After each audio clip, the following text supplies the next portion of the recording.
esta disposición del gobierno nacional, que hay que decirlo, que en rigor toma una estructura que venía montada del gobierno anterior, de la gestión de Patricia Bullrich, como ministra de Seguridad, quien abiertamente decidió que había que investigar las cuentas, el tráfico en las cuentas de redes sociales.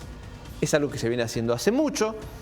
Los datos que generamos nosotros como usuarios en las redes sociales son muy valiosos para las empresas, pero también para los gobiernos.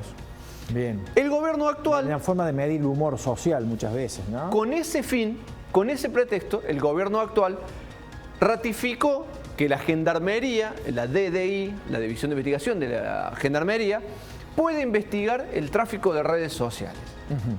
Para medir el humor es el pretexto. O sea, yo pienso que yo estoy, por ejemplo, manteniendo un diálogo vía Facebook o vía Instagram con alguien y quizás no sea tan privado.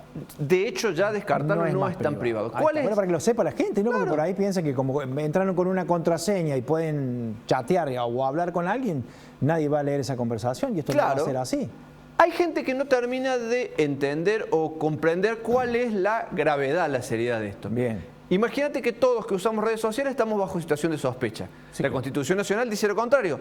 Somos inocentes hasta que se demuestre lo contrario. Sí. Acá estamos todos bajo situación de sospecha. Para que haya una persecución o una medida que atente contra tus derechos individuales, como es la libertad de expresión, tiene que estar claramente definido por qué te siguen, por qué monitorean tus comunicaciones y qué delito se investigan persiguiéndote a vos. Tiene que estar claramente determinado. Bueno, perfecto. ¿Qué pasa? Cuando no se cumplen esas cosas, sucede lo que pasó con Kevin.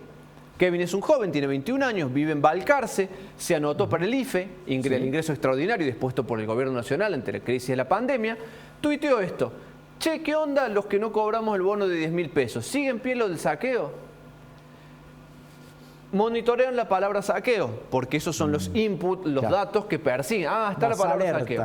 Le iniciaron una causa judicial que tiene que ver con, tiene una pena de entre 2 y 6 años, que tiene que ver con instigación al delito.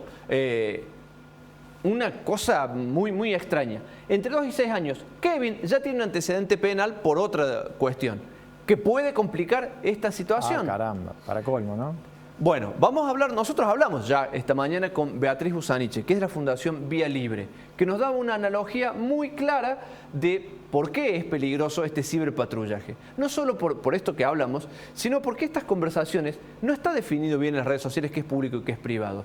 Y esto que hizo Kevin, cuando lo hizo, tiene 800 seguidores, hoy ya tiene más de 1000 me gusta, 267 retweets, todo el mundo terminó hablando de saqueo. ¿Fue peor el remedio que la enfermedad? Fue peor el remedio que la enfermedad. No invocamos una, Lucho.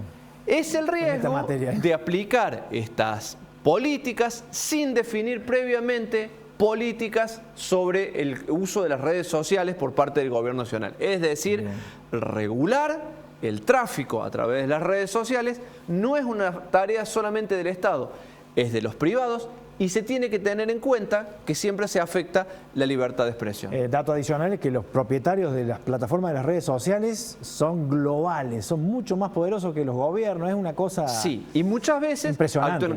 Hay una situación de emergencia, aquí sí, que es la pandemia, que eso es lo que hace que el gobierno también controle, pero eso es con fines epidemiológicos.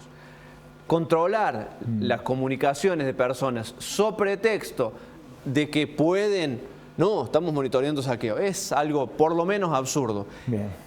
Seguramente la causa no avanzará, pero Kevin tendrá que pasar por todo el proceso legal que es menester. Va a ser un caso testigo, ¿no? Hablamos con Beatriz Busaniche de la Fundación Vía Libre, una de las principales entidades que defiende los derechos individuales en este contexto. A ver. Nuestra mirada sobre esto es muy crítica. Nosotros venimos denunciando las estrategias de ciberpatrullaje desde hace mucho tiempo. Es importante decir que esto es una estructura dentro de las fuerzas federales.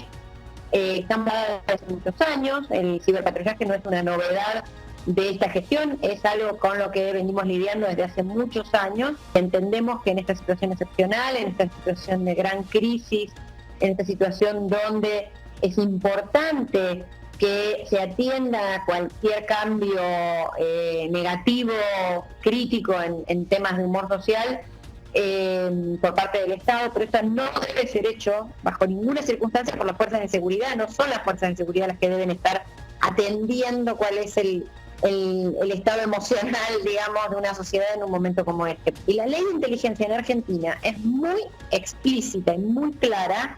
Si quieren, búsquenlo, está claramente estipulado. El artículo 4 de la ley de inteligencia establece cuáles son los límites para hacer inteligencia.